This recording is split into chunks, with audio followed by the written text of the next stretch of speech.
Welcome to Bethel Online Education Hub. Learn anytime, anywhere. Don't forget to like, comment, share, and subscribe for more. Let's learn together, the Bethel way. Good day, everyone. Welcome to another insightful discussions in understanding culture, society, and politics. Today, we will explore a fascinating topic, non-state institution, and, and understand how they play a crucial role in shaping societies alongside the government. When we think of institutions that guide our lives, our first thought might be the state or the government. But did you know that there are powerful organizations and groups outside government controls that all influence laws, culture, economy, and everyday life? These are what we call non-state institutions. From business corporations that drive the economy to religious organizations that influence beliefs and values to non-governmental organizations or NGOs that respond to social needs. These institutions help maintain order, address community concerns, and even promote change. By the end of today's lesson, you will be able to differentiate the functions of various non-state institutions and understand how they complement or sometimes challenge the role of the state in society. So let's begin our journey into the world of non-state institutions and discover how they shape the way we live, work, and interact with one another. What are non-state institutions? Non-state institutions are individuals, groups, or organizations that actively take part in social, economic, political, and even international affairs without being formally affiliated with or controlled by any state or national government. Unlike state institutions, which are established, funded, and operated by the government, non-state institutions function independently.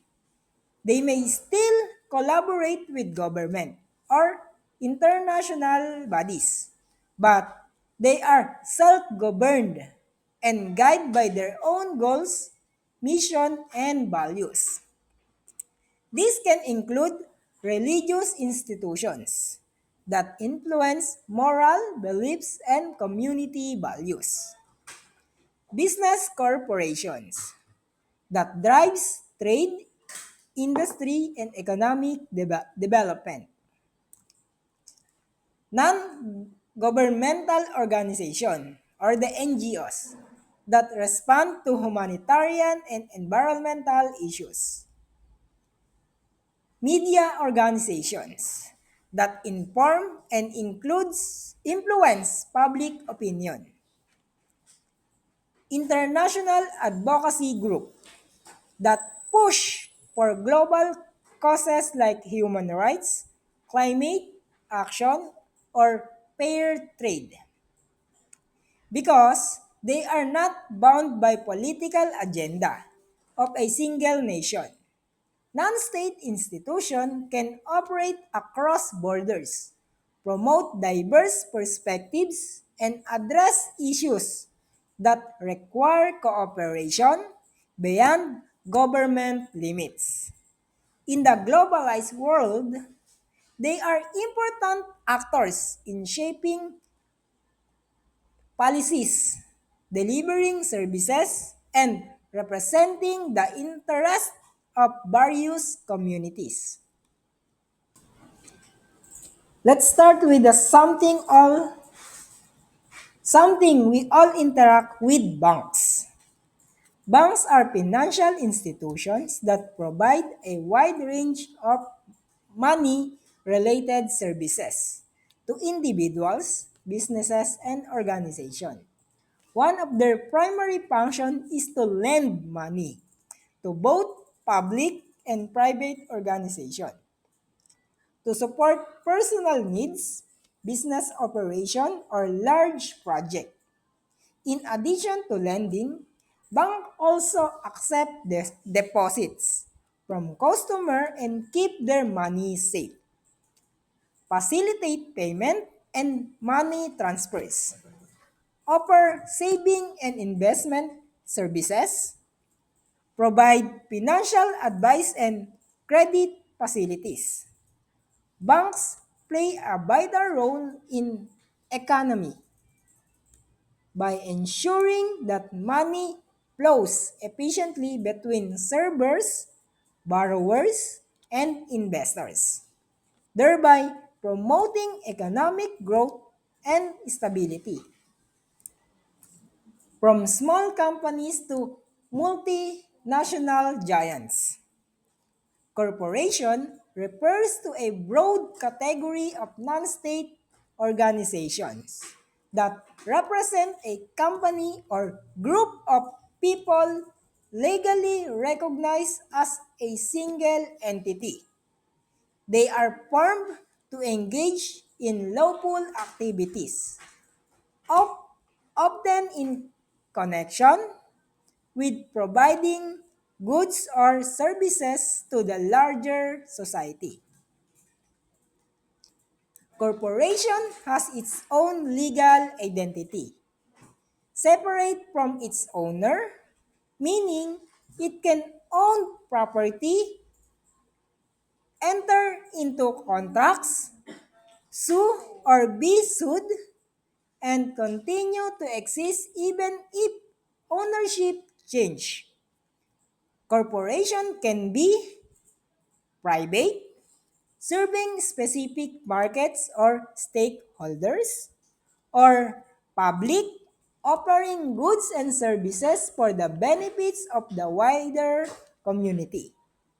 By producing goods, offering service, creating jobs, and paying taxes, corporations significantly contribute to economic growth, innovation, and social development.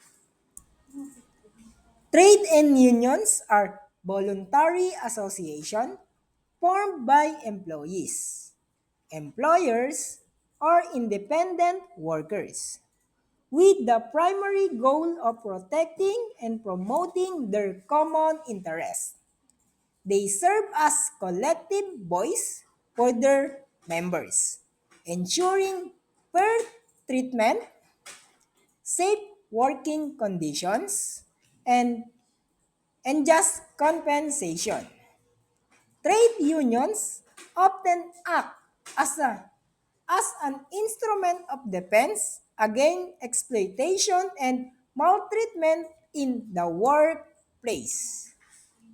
They do this by first negotiating with employers for better wages, benefits, and working hours, advocate advocating for improved labor laws and workplace policies, providing support to members during disputes or conflicts, organizing actions such as strikes, protests, or awareness campaigns when necessary.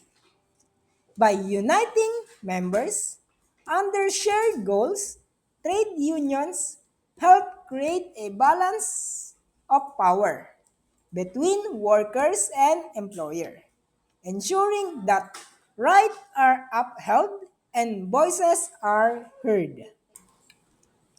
Cooperatives are all about mutual benefits.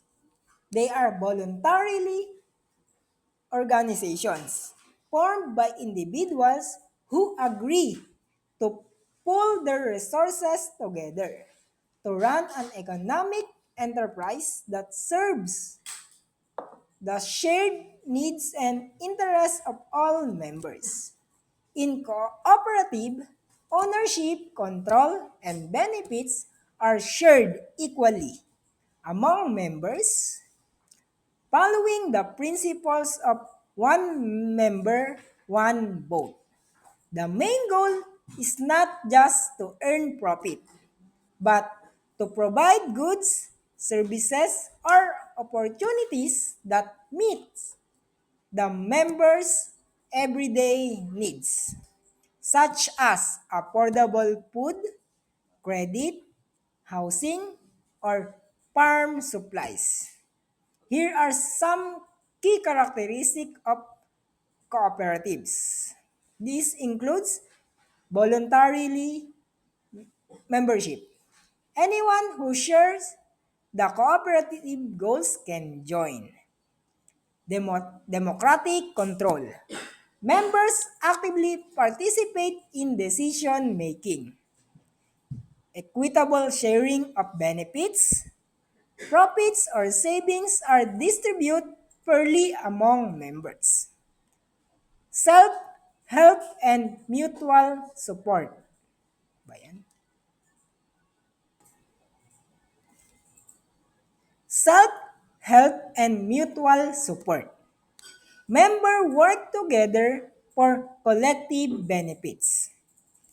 By working together, cooperatives strengthen economic security, promote fairness, and empower communities to achieve goals that may be difficult for individuals to reach alone. Developmental agencies are local or international organizations dedicated to support and promoting specific developmental goals, often in line with the priorities or agendas of a state. These agencies focus on programs and projects that aim to improve the quality of life, stimulate economic growth, and address social, environmental, or humanitarian needs. They may work within a country or operate across nations, often in partnership with governments, non-governmental organizations, and community groups. Key functions of developmental agencies includes funding and implementing projects in areas such as education, healthcare, infrastructure, and environmental protection, providing technical expertise to help communities and governments achieve sustainable developmental goals, coordinating humanitarian assistance during disaster or crisis, promoting inclusive growth to ensure benefits reach marginalized groups. Examples include the United Nations Development Program, World Bank, and local agencies working on poverty, education, rural development, or livelihood program. By aligning their effort with the state's vision for progress, developmental agencies play a vital role in turning plans into tangible results that uplift communities. Some organizations go beyond national borders to champion specific causes. These are transitional advocacy groups, organizations that promote and campaign for progress, reform, or development related to specific social, political, economic, or environmental issues, operating across national borders. This group work to influence public opinions, shape policies, and mobilize people towards addressing issues that often affect multiple countries or require global cooperation, such as human rights, climate change, gender equality, or fair trade. Here are some key characteristics includes international scope. They they connect individuals, communities, and organizations from different nations. Issue focus mission. They center their efforts on one or more key causes. Advocacy and lobbying. They work to influence decision makers or at local, national, and global levels. Public awareness campaigns. They educate and mobilize the public through media, events, and grassroots movements. Examples include examples include Greenpeace, Amnesty International, and Global Campaign for Education. By crossing borders and uniting diverse voices, transnational advocacy groups amplify the call for change and push for the solution to challenges that no single nation can address alone. While some non-state institutions are independent, others consist of states themselves working together. International organizations are institutions made up of member states or groups that works together to promote, enhance, and protect the interests of their members through cooperative actions, agreement, and advocacies.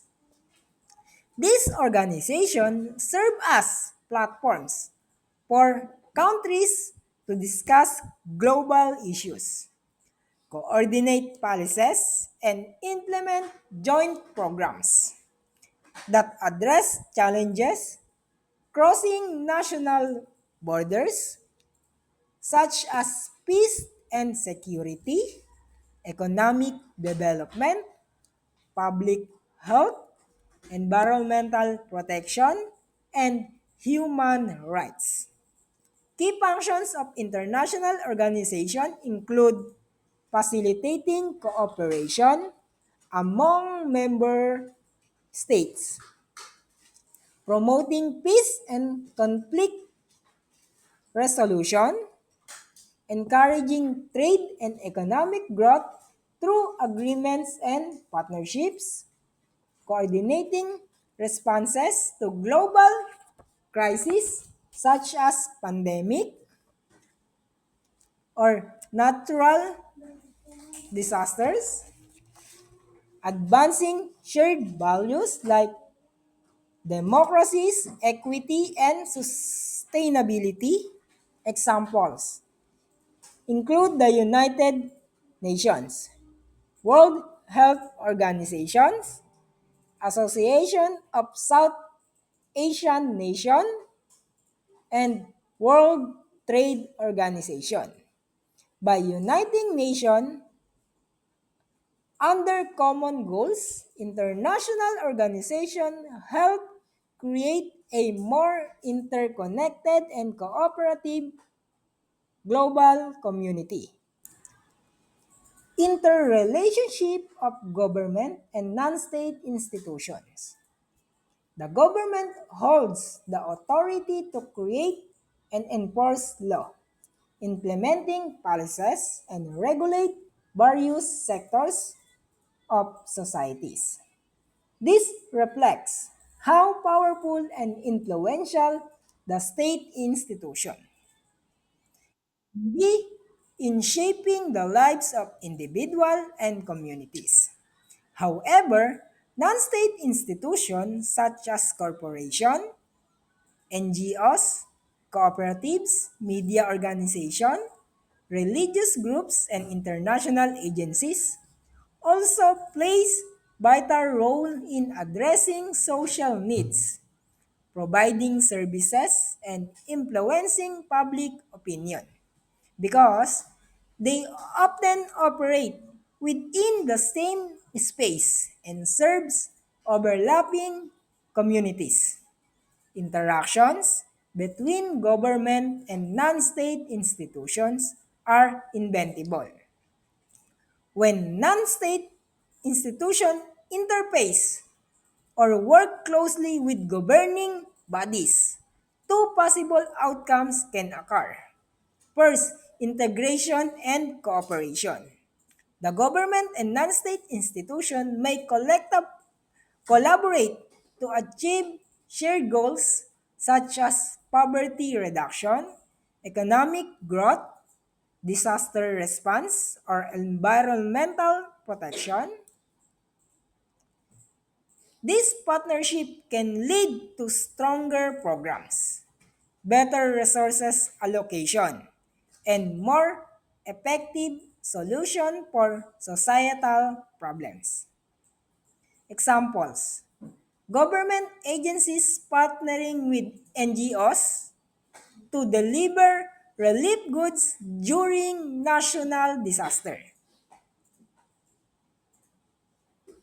Next is the conflict and tension. Different differences in objectives, policies, or methods may lead to disagreement between the two.